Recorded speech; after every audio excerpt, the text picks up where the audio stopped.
got Out Cincinnati on 91.7 WVXU HD2 and 1660 AM Thursdays at noon. And of course, you can listen anytime at OUTCincinnati.com. Happy Thursday. Hi, Melissa. Hey, Chris. How are you doing? How's your Pride Month going? Oh, it's, I had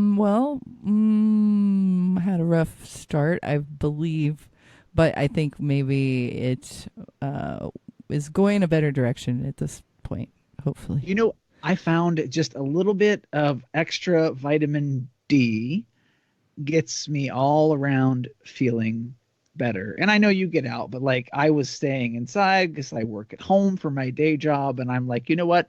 I'm going to walk a couple times a day. And I did it and I felt different in a week. And this is not an infomercial. Walking is very good for you. And I usually do it every day with my dogs. So, I like to take them for a walk, especially I have a French bulldog. And if he doesn't get out, and get his walk for the day, he gets a little rambunctious. So, and you know who would not get along with your French bulldog is Michael Chanek's cat.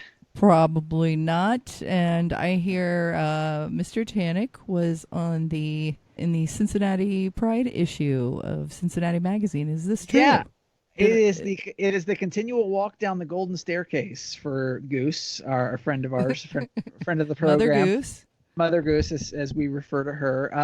Another appearance about Chanek's Michael's work at Procter & Gamble in 92, getting sexual orientation into the employment kind of bylaws there for protection. And then I really got into it with him about like what's happened since then, what's it all mean, what's the goal now, and then want to talk to Dr. Ken Schneck, and you say, who's that? Who is that? You might have seen him hosting a burlesque show, comedy show. He's also a really good writer, and he's got a really cool blue shirt if you check out OutCincinnati.com. Well, he's got these books about Cleveland, Columbus, and now coming out this month, actually the middle of the month, is LGBTQ Cincinnati. And he talked to a lot of folks in Cincinnati. It's like a picture book of photos representing the history of our community in the city. So I want to just ask him, what kind of pictures are we going to see in this new book? So we'll get into that with Ken on this episode of Out Cincinnati.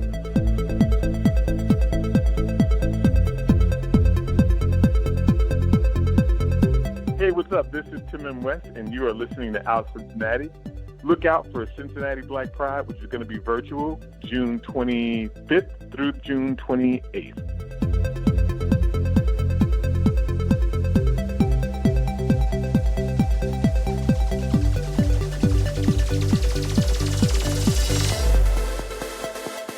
It's Pride Month, and Cincinnati Magazine has a very special issue out celebrating Pride. And featured in the magazine is a friend of Out Cincinnati, the one and only Michael Chanak. How are you and your lovely kitty doing? We are fine, and the cat was renamed. As you know, she's known as Lady Tina. But a friend of mine noticed a post on Facebook, and he said, no. She will be known as Lady Quarantina. Oh. So for now, she's Lady Quarantina. Has the passport been changed officially?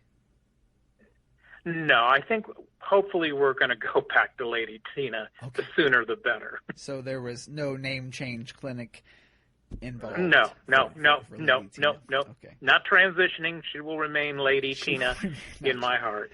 So tell me, I was, this magazine, Cincinnati Magazine, it's a cool thing they're doing. I've seen some of the photos just on Facebook, the folks on the cover, and it kind of talks about how you walking this young guy walking in the first day of P&G to these daunting buildings. What was that like walking in on the first day at P&G? I assume the buildings were still there. P&G still has buildings. However, the place I actually started at in 1983, the Sharon Woods Technical Center, was recently sold, and P&G no longer has a footprint in Blue Ash, just as an FYI. Yeah, it was a big deal. I mean, I was a small-town kid from Northeast Ohio, and getting a job at P&G was a big deal for me. I had been I had gone to Kent State, had a fine arts education, speech journalism, which we would now call broadcast journalism or media. Right.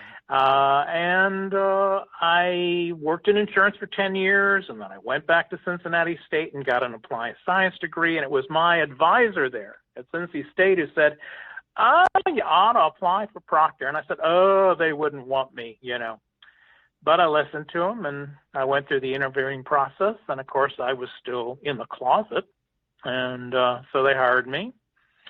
And yeah, I thought it was a big deal. I didn't. Was it a big deal? Like, folks who are in university now, I want to work for Proctor. Was it that kind of a thing? Oh yeah, there's still a lot of that. Although I was never management, I was really an hourly employee the entire almost 20 years I was there. But yeah, you started out in the lab, right? Yeah. And what was this? I was a lab worker. I wanted to bring people to this kind of the story because there's so many ways to start with the two films from Great Big Story that Proctor has kind of put out. What did you do at Proctor? Just, take us through the quick overview for people who are unaware of who you are and how important that is. Cincinnati. When I started there in 1984, I started as an hourly, and you'd call it, an old-fashioned word would be a lab technician. I worked in a lab for a chemist who was a research chemist. I was in product development in the oral care area. And I was there about 2 years in that role. Now, mind you, towards about a year and a half into that initial 2 years, that's when I popped up at Cincinnati Pride. And that was 1986, June, and I ended up on TV kissing an old friend of mine, Bob McNee, who's now passed.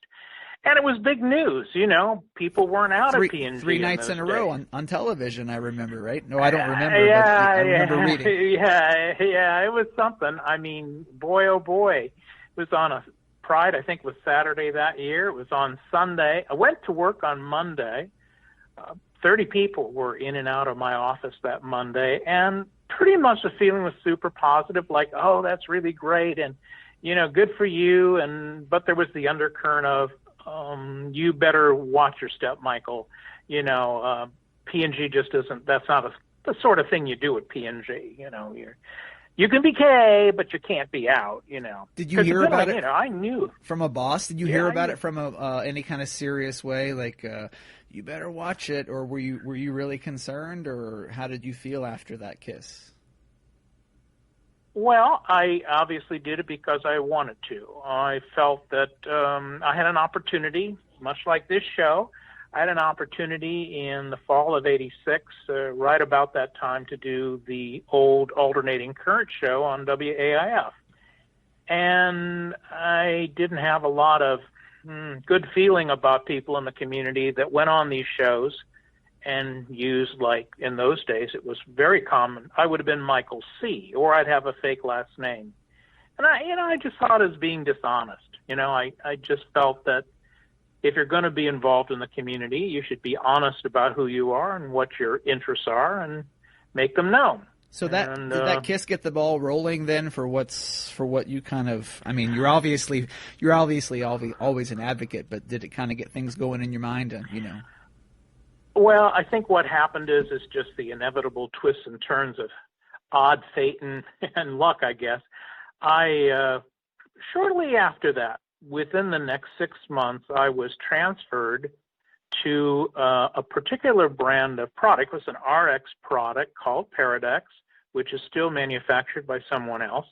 It was an oral rinse for gingivitis, and it was also being used off-label by doctors and physicians to treat the oral manifestations of HIV/AIDS, which was candidiasis, or you might call a thrush infection. And keep in mind, in those days, there weren't effective remedies, let alone for HIV, let alone the side effects of HIV. Right. And the things that existed at the time to hold that infection under control were pretty awful things. And bottom line is, if you have sores in your mouth, you can't eat, you die sooner. You kind of die of malnutrition. So P&G was engaged in off-label marketing of a product. It happens to this day. Look at our president and his issues with that malaria drug and Clorox. Or taking shots of Clorox cleaner. Yes. So I'm glad you weren't advocating for that. Yes. So. Yeah, that's off label, that's for sure. For sure. But they really did legitimately were involved with the gay community as far as doing focus groups and talking to professionals and all that sort of thing. And so I'd been transferred onto this team. And now I guess the question always remains, was I transferred because they saw an opportunity to use me because of my connections to the gay community and HIV, AIDS and all that? Or was it just, maybe it's a little me. Well, I'm in this situation. I've got something to offer. Why not? Which is kind of the position I took. So that began the process. But over that process, part of the dealing with me was, if you're going to get this information about our community and learn about our community, then you ought to be claiming us. Right? And how did you convince them that they were selling having this service to the gay community? And then how did did they say, oh, of course you have to own them? What is this? How are you special? Well, these people, I wasn't special. I think what it was a combination of things. At the same time, the HIV community was getting more and more vocal, and they were boycotting companies that weren't. And this is also the gay community at the time. We're beginning to boycott companies that were not walking the talk, buying products from, but not necessarily being proactive in making a public statement. That was going on. It was the beginning of college campuses having recruitment requirements that kind of went beyond the general standard of industry at the time. Most colleges started asking questions of Proctor, what about the gay issue, and are you not discriminating? They would have to write a special letter to that institution. So bit by bit, I think a whole bunch of forces came together, increasing consumerism on the part of people with AIDS, changes in concerns about diversity in the workplace, and then, of course, this person at Procter & Gamble saying, you have got to do this because you're running the risk of a boycott.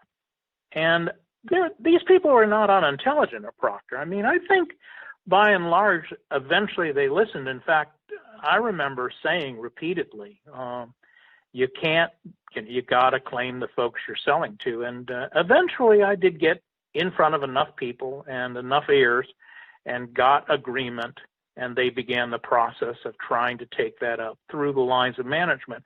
A lot of credit also goes to Lynn Battle, who's also retired from P&G, still alive. He also was the president of the local board of education after retirement. And Lynn is somebody I approached early on out of pure frustration. I had one of those days at Procter, and I opened the phone book when we still had phone books. And I called down to this guy in, human relations, and I got Lynn. And I must have gone on for an hour on a tirade about things. And, he listened to it, and we became friends. And he became a great advocate and ally. So you became friends, and when did you first start to have ideas to change what was on paper? You have 87. Well, I mean, 87. Who had the idea to say we need to change what's on paper?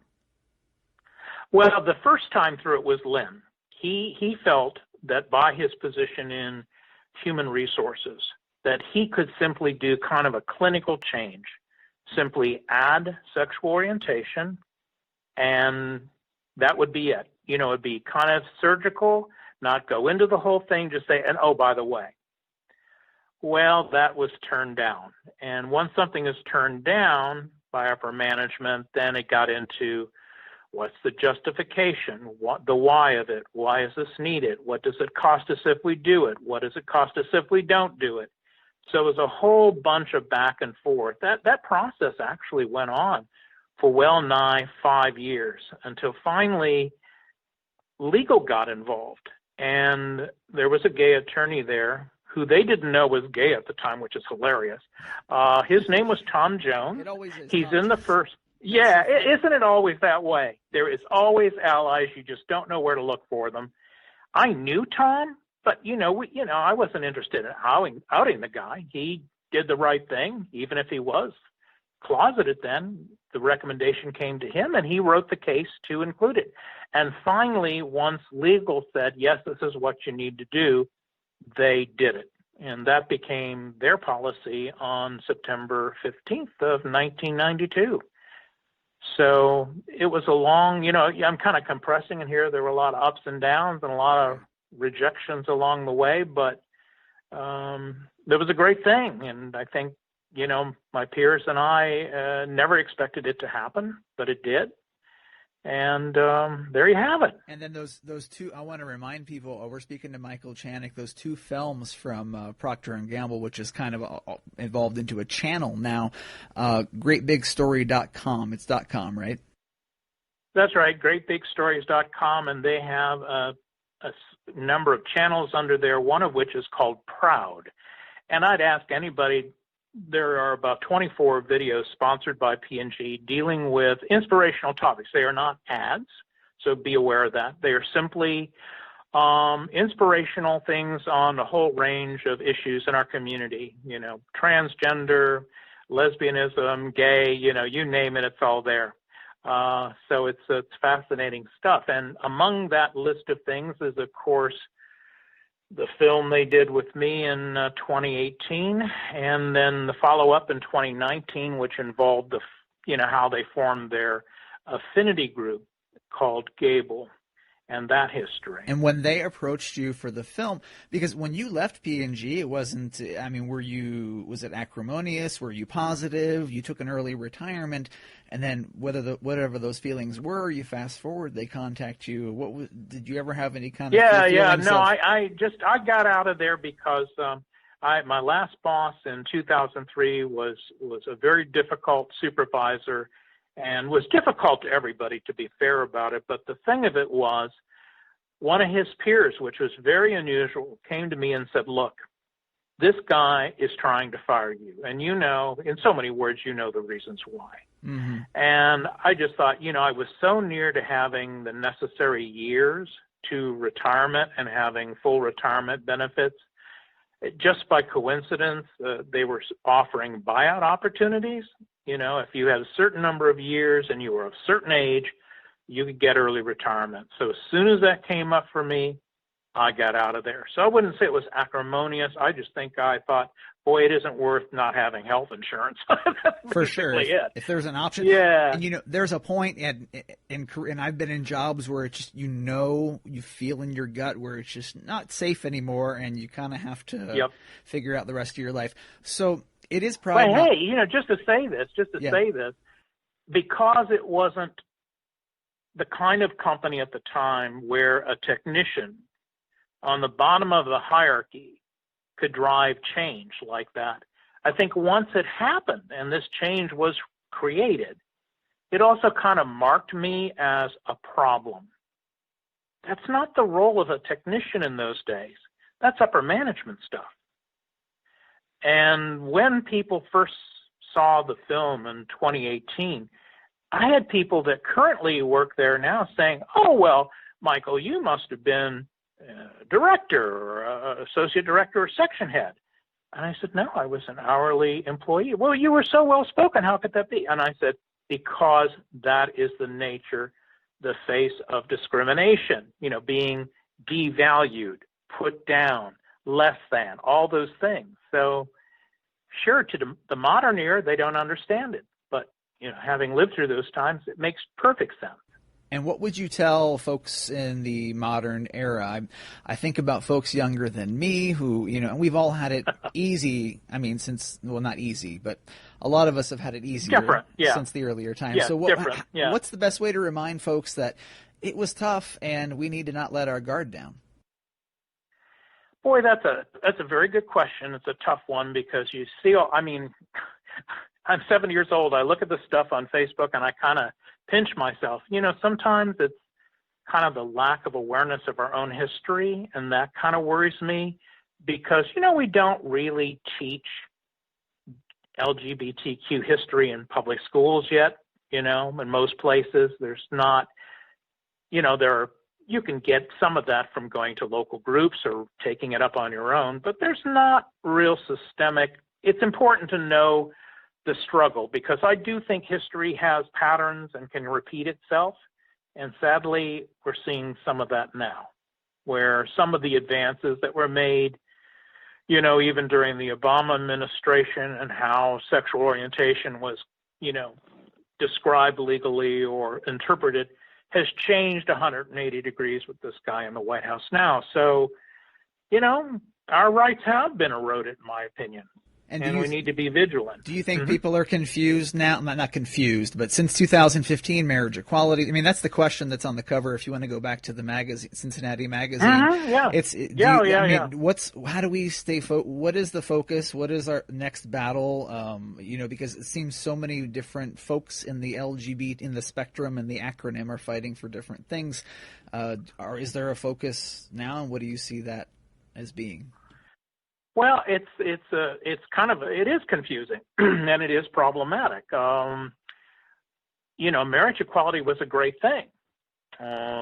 It was. And yet, on the other hand, it kind of served as a distraction, because people assumed that because of marriage equality, other protections were there. How sexual orientation, how transgender is interpreted under the federal statutes, Well, Obama defined them one way. Someone else is now defining them another way. So that's a problem. And then there's a whole issue about employment. By and large, in this country, most states are at-will states. You can be fired, you can lose your housing without any question, simply because you fall into these categories.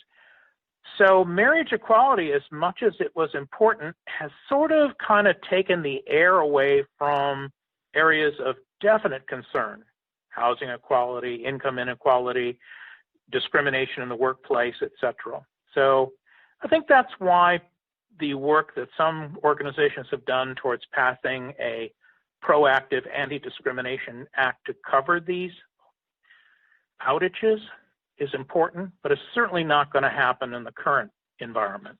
It's going to take a change in leadership. Yeah, I mean, and hopefully, in November, if whether we mail it in or go in person, which whatever mask or materials we need to wear.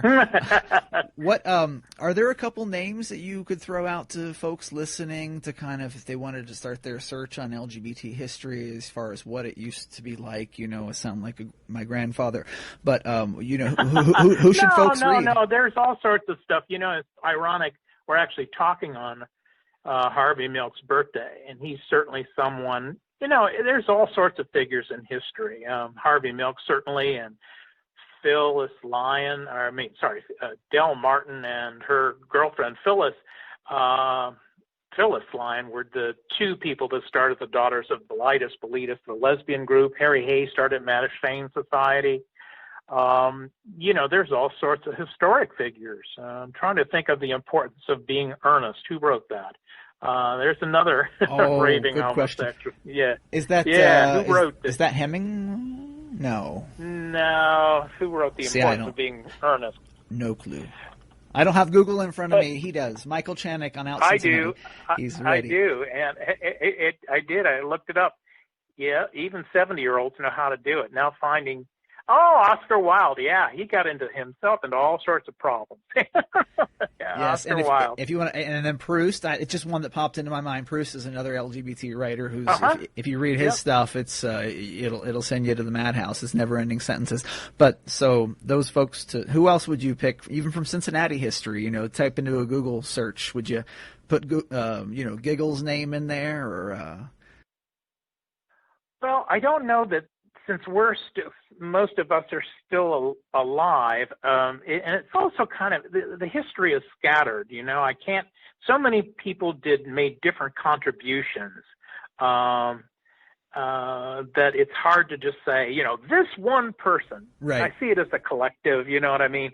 And that's probably the reason I won't say or do it, because I could give you probably 50 names and still miss somebody that made a significant contribution. I just may not have been aware. And if you want a list of 50 names, I just thought of it, the Cincinnati Pride website, which, the history section you helped put together has, Cincinnati-focused folks who are important to the history. Yeah, oh, sure.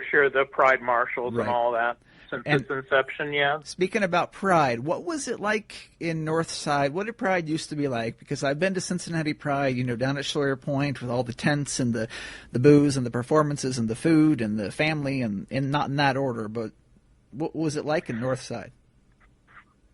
Well, everything has a history, everything has an evolution, and I think Pride is no different. The 10 years in Northside were a period of great growth and change, because 1995 was the last year that there was what I call a pro forma Pride event.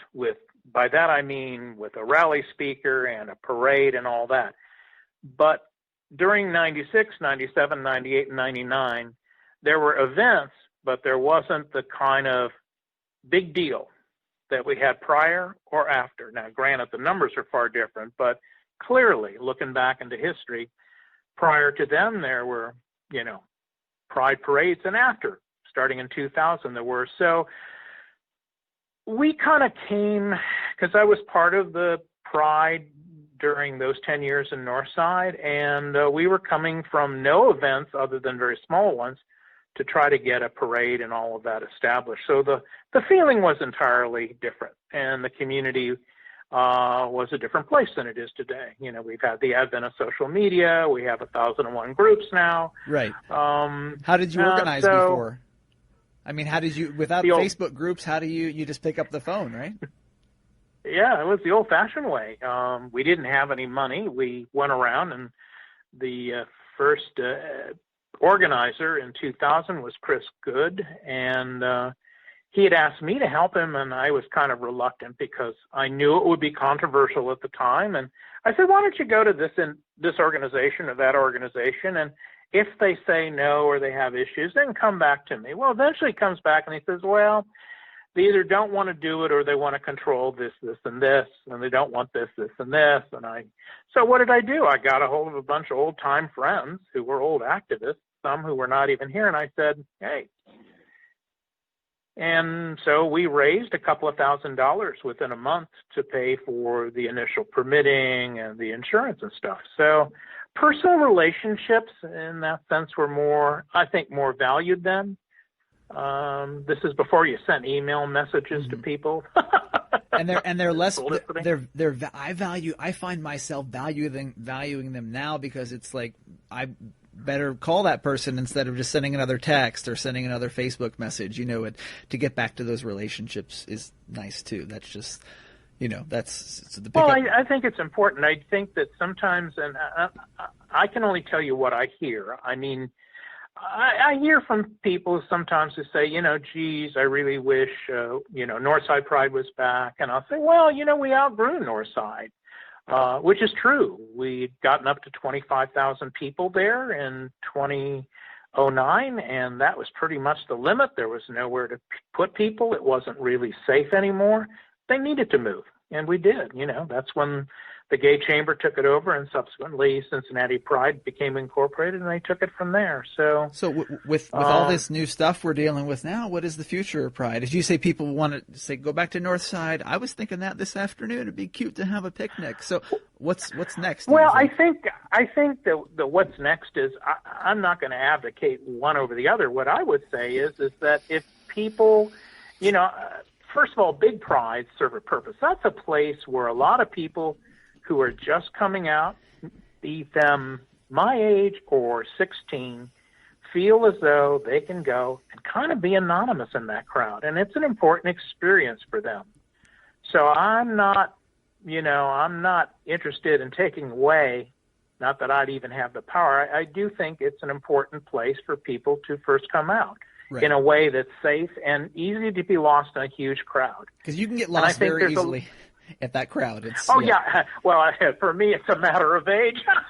Get turned around and they don't know where I am. I couldn't find you last year, but I'm sure plenty of other people did. You are quite the aging actress. As you say. But I would say this other thing is what I would say, which I think would be an interesting concept, is why not come back to Northside and not try to compete? I think there's too much competition anyway in this town. do something as an ancillary, even maybe with Cincinnati Pride if they're interested. Say, we'd like maybe do a community picnic, right? Right, something low key. Two Saturdays low before. key.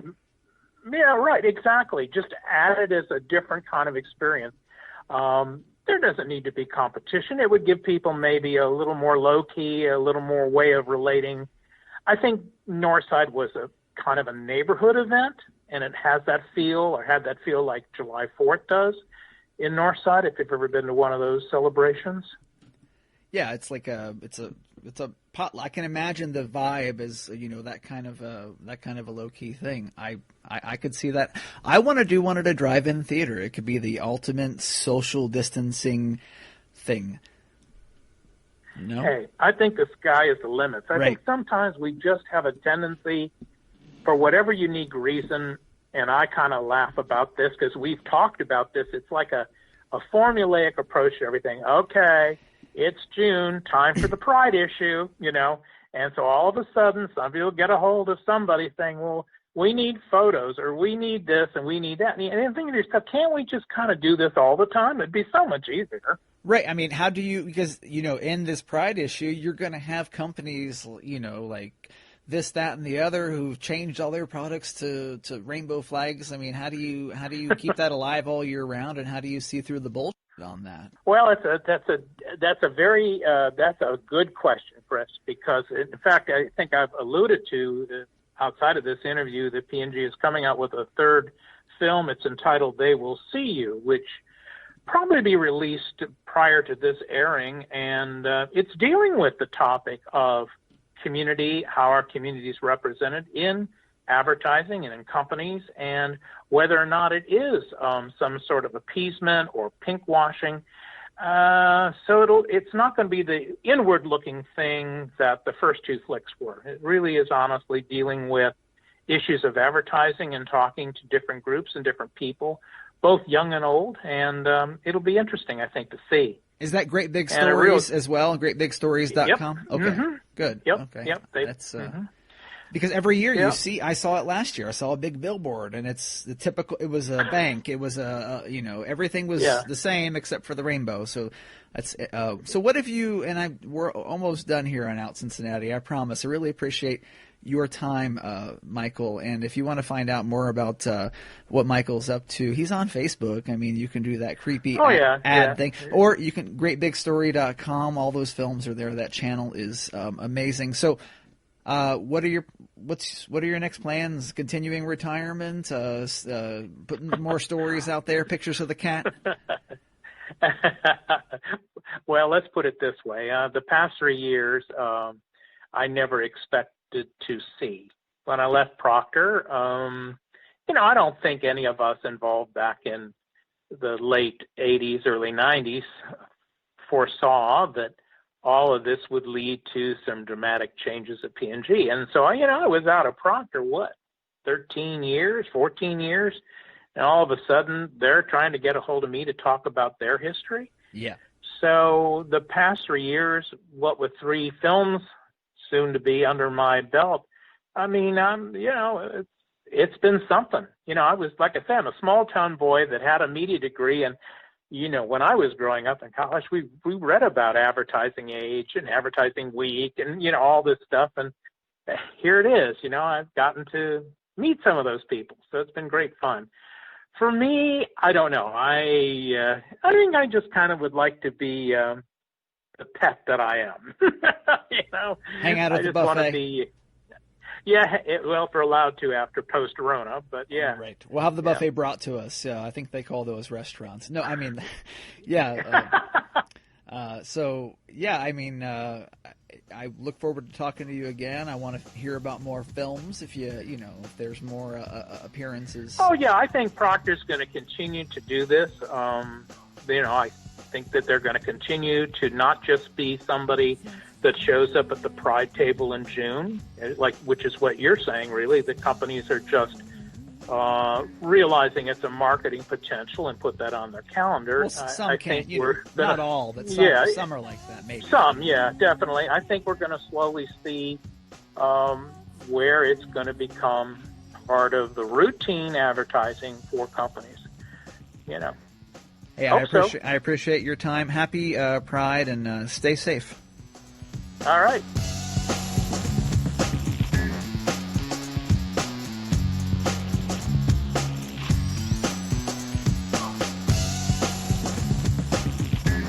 Hi, this is Sarah from Mad Llama Coffee at the corner of Madison and Kenwood Road in Madisonville, and you're listening to OUT Cincinnati.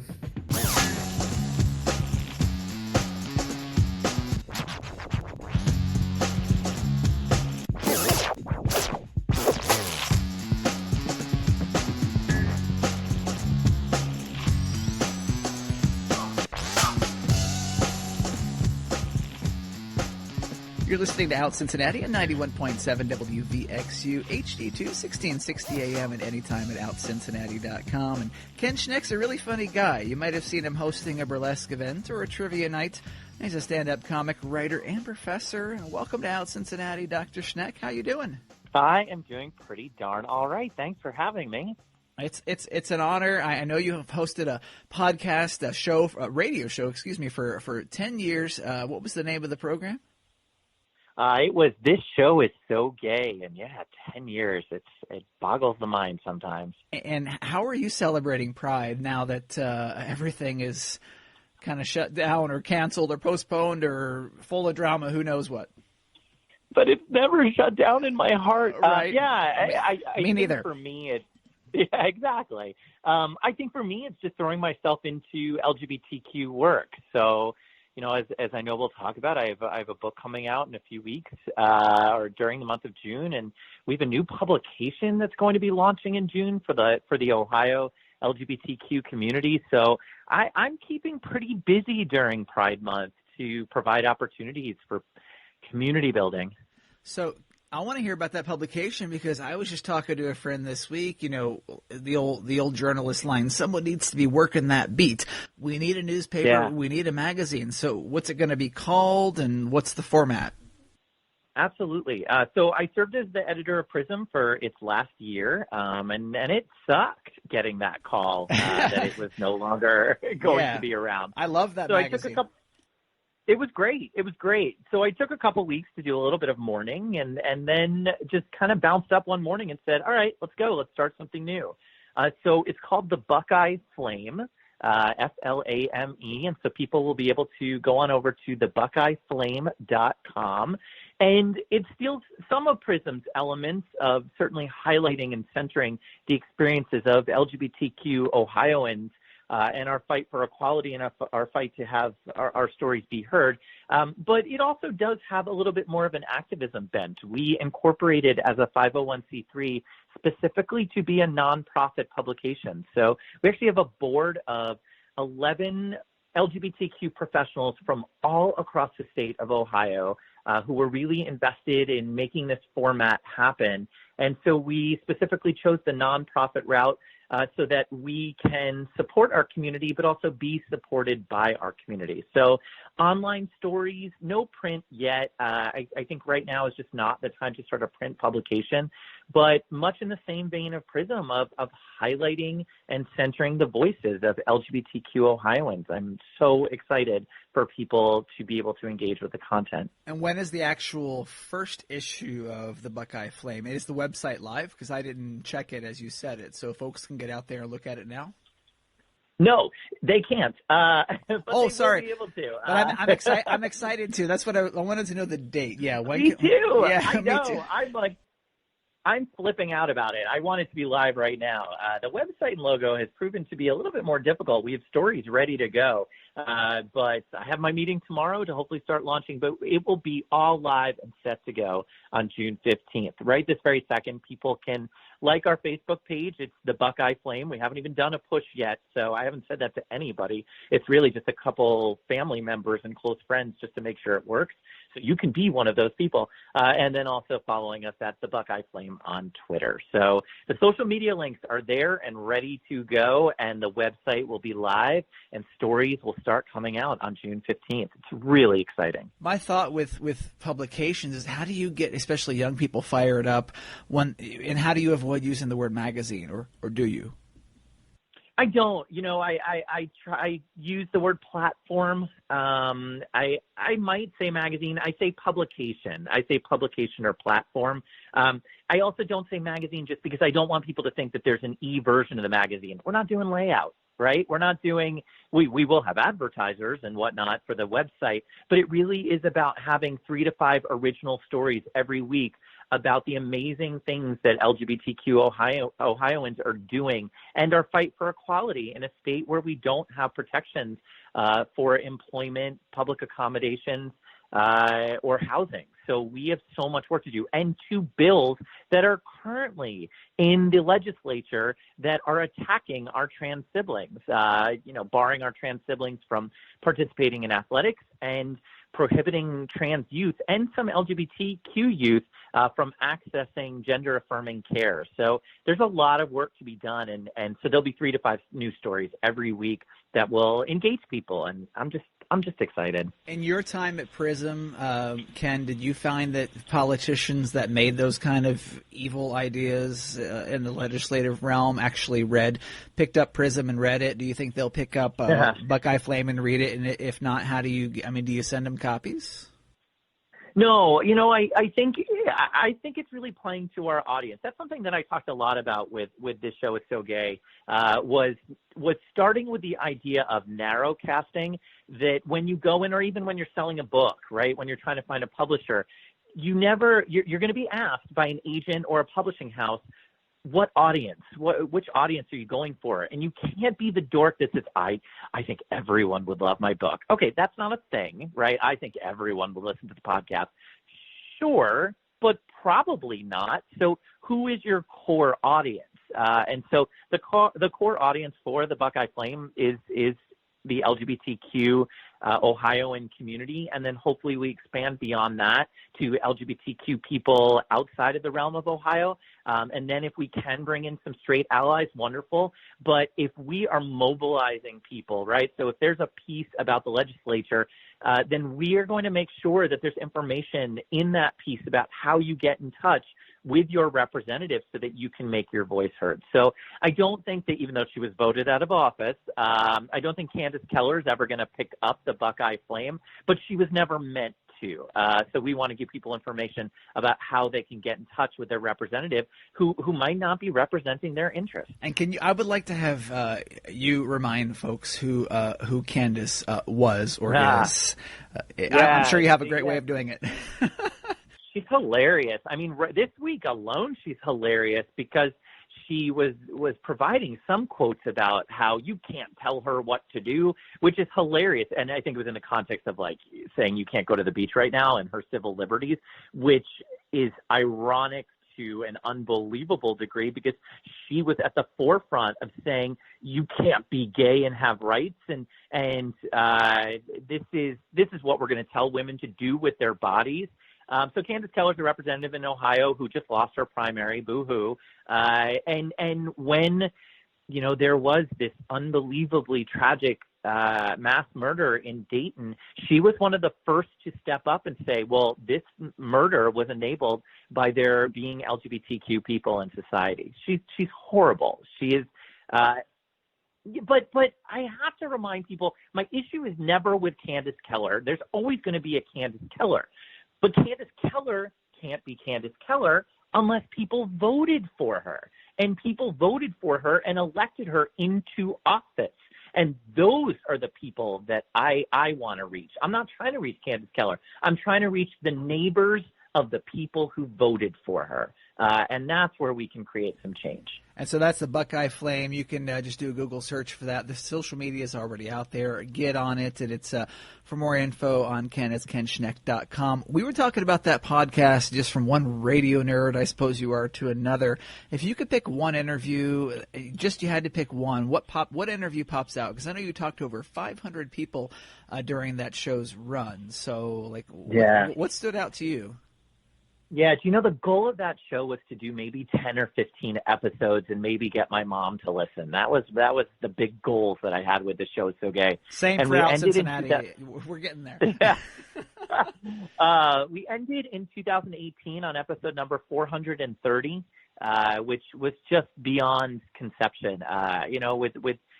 With just a ton of listeners and downloaded over 1 million times, and that just boggles the mind because we just called it our little gay radio show that could, because that's what it was. I still remember the 100th episode. That was a big deal, and we had built up some clout at that point. We're getting a lot of, I think the Indigo Girls had been on already, and just some heroes of mine, and Ari Shapiro from NPR. And I was just thinking, gosh, who the heck do we get for the 100th episode? And there was a lot of pressure to get a huge name, and I didn't go that route. And it's not to say that she isn't a huge name, because she is. But for the 100th episode, we had Judy Shepard, Matthew Shepard's mother. And Matthew Shepard, when he was murdered, we were the same age. It was a pivotal time in my life and in my coming out experience. And for so many of us in the LGBTQ community during that horrible time in 1998, Judy Shepard really became all of our moms. So she had the name recognition, and that was great. But for me, it was just so personal, and I barely made it through that interview. I was a bit of a blubbering mess. I will say, when the Indigo Girls were on, that was like next level for me, because they're just heroes of my soul. Oh, but I bet. being able to speak with Judy Shepard was amazing. And look, with 500 some odd interviews, there were definitely some clunkers, but that was a great one. It was a great opportunity, and the last episode is always going to be part of my heart. We had on Kathy Renna, who is just this unbelievable PR guru who just took a high-level job with GLAAD, the Gay and Lesbian Alliance Against Defamation, and she actually did the PR for the Shepard family back in the day, and she was a great supporter of the show. And then also Netta Ulaby, who is the arts and culture correspondent for NPR. And so to have those two sides, to have the activism side and the arts and entertainment side, were exactly what we set out to do with the show in a really positive way. So it was a great note to end, even as it was hard to end. What was the best way to be edgy for you? And this kind of is coming as like advice, but how do you have edgy folks on and tell the other side of the story without having folks in the LGBT community say, you should have never had that person on because they're a priest or whatever? Yeah. Branding, right? Like we were never trying to be something that we weren't. And what we prided ourselves on with this show is So Gay was that, one, we did our research. And so it was a big deal to really do deep dives into our guests and bring the research to the table so that we were asking them questions that were, more than what you want to be when you grew up, even though I feel like there were any number of times I started there. So that was a big deal. Number two was that it was always going to be positive. So we were, the core value of the show was highlighting people who were using their voices to make a difference. So in our way, being edgy was sticking to our brand. We weren't trying to do bitchy or catty, because other people did that and they did it way better than I could. So we were really trying to do well-researched and always positive. So I do think that skewed the guests a little bit. I didn't have anti-gay people really on the show, but we certainly had a number of people from the faith community to talk about positive interactions between sexual orientation, gender identity, gender expression, and faith, and how they're not mutually exclusive. So, we really stuck to that brand because it's what we did, and the very few times that we went off brand, those episodes are terrible. They're terrible. They are so lacking in authenticity, and I know which ones they are. And I decline to tell others, though. If you listen to them, I think you can. It's apparent. I think you can tell. Oh, that one. That was not a good interview, because I was saying yes to a guest that I didn't believe in, talking about stuff that I didn't care about. So that was our way of being edgy, was just sticking to what it was that we did. And again, that idea of narrow casting. If you're trying to be all things for all people, you will not win.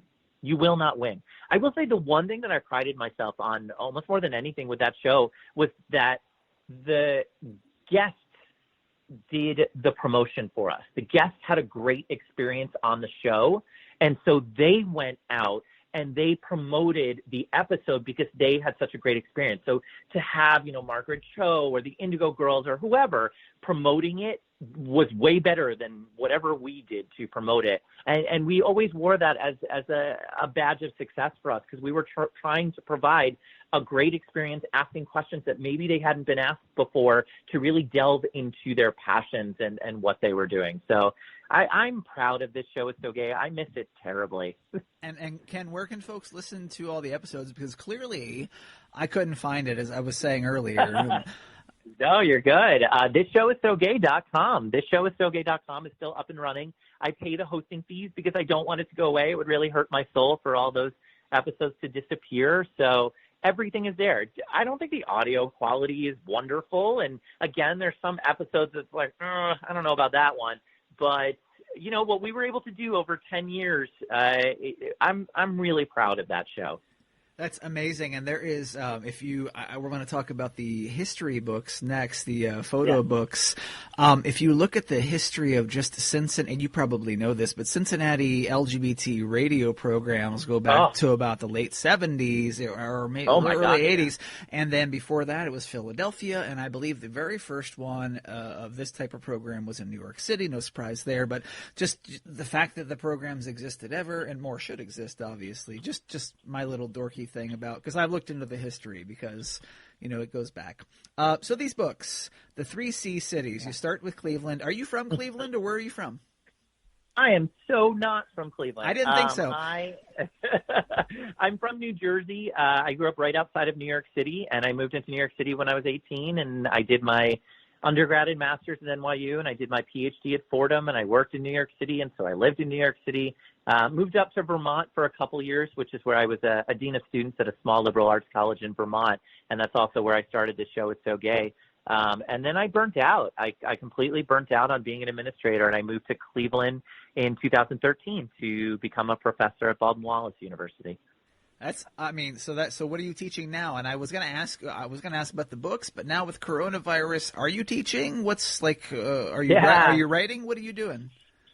Yeah. The semester's over, so it was not my strongest showing there in the back half of the semester. I've actually never taken a course online. I've never taught a course online. So my learning curve was pretty steep, but even so, everything kind of went down after spring break. At that point in the semester was a lot of student presentations. So I think their learning curve was just as steep as mine, because they had to present my students. So now we're in summer break. So I don't have to return until it looks like maybe August 24th. So I have a lot of time to really work on the Buckeye Flame. That's what I'll be doing all summer. But I teach leadership in higher education. I run a master's program for people who want to work on college campuses for the rest of their lives, as I've done. And my focus in particular is on racial justice on college campuses. So I so wish we were in class right now. It's been wonderful having my students reach out and say, we have so much to talk about, and I wish we had our safe place to have these conversations. But I have no doubt that when we reconvene in August, there will be no dearth of stuff to talk about. Absolutely not. So you start with Cleveland, and what are these? What are these books? There's something like over 150 images in each one, and the Cincinnati book's on the way. So go. Yeah, in 2017, I wrote a travelogue. My travelogue was published, and it's called "Seriously, What Am I Doing Here? The Adventures of a Wondering and Wandering Gay Jew." And I put it out there to the world, and it was an amazing, incredible experience. And Arcadia Publishing, right around the same time, reached out to our LGBT center here in Cleveland and said, do you guys have any gay writers who may be willing to put together a book? And apparently I was the only name that came up because my book had just come out. And so Arcadia, those are those books that you see in the hardware store in Barnes & Noble, where it's the sepia tone covers of like Bridges of Akron or Parking Lots of Toledo. I mean, they're running out of titles, but they wanted to do a whole new series on the LGBTQ history of various cities across the country. And they'd only done 4, I think, at that point. So I said, yeah, absolutely. And I put together Cleveland for 2018. The Columbus version was published in 2019. And the Cincinnati, LGBTQ Cincinnati, comes out on June 15th. The Westlake Library one, you can search for Ohio is So Gay Trivia Night, and it pops right up there on Facebook, and there's been a nice response. And then the Ohio Lesbian Archives is doing one on the 20th. So 20 questions, multiple choice. I have to tell you, I worked so hard on this thing because not only did I have to come up with the right answer, which I already had, but I had to come up with 3 wrong answers for every question and make them sound believable. It was really hard.